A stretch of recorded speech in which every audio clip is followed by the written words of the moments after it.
Hey guys, Dean Hansen here. Today I'm hopefully going to show you how to solve a problem that I've had for a while now, and it took me a little while to figure it out.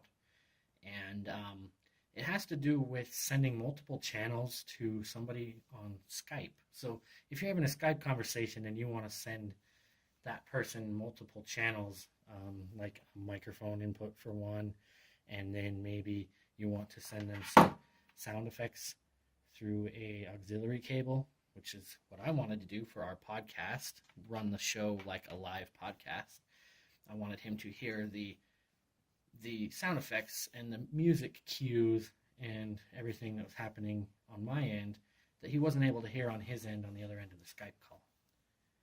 The thing you need to do right away, what you need to focus on if your setup's not exactly like mine, which it probably isn't, is you definitely have to separate your monitor mix from the mix that you're sending. So what I mean by that in my instance here is Skype will only send what you have plugged into channel 1 on your audio interface.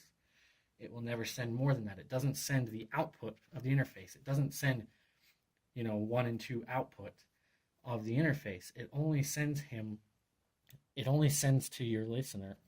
It only sends to who you're talking to what's coming into channel 1. So we have to do all the mixing before we go into channel 1. And the easiest way to do that's with a mixing board. I have my music cues coming in on channel 2 and the mixing board, my microphone coming into channel 1, and that's just sending out a mono signal out of the left output into channel 1. These 3 cables do not matter for what we're talking about. So I've solved the issue of sending him multiple things. However, I need to monitor the show, and I used to monitor the show right here out of the headphone jack of the mixer, which is typical, but that meant I wouldn't hear him, so I had to bring the computer audio back into the mixer so that I could hear the whole conversation. The problem is the mixer is sending the output back to him, so he was getting a really bad reverb, or not a reverb, a delay. There was a really bad delay because I was resending the audio that I was hearing from him back to him, and you'd get a really nasty delay. So how do we get rid of that? The key thing is we cannot monitor from the same mix that we're sending to him. We need to monitor from a separate mix, which in my case is just right out of the headphone jack of the interface.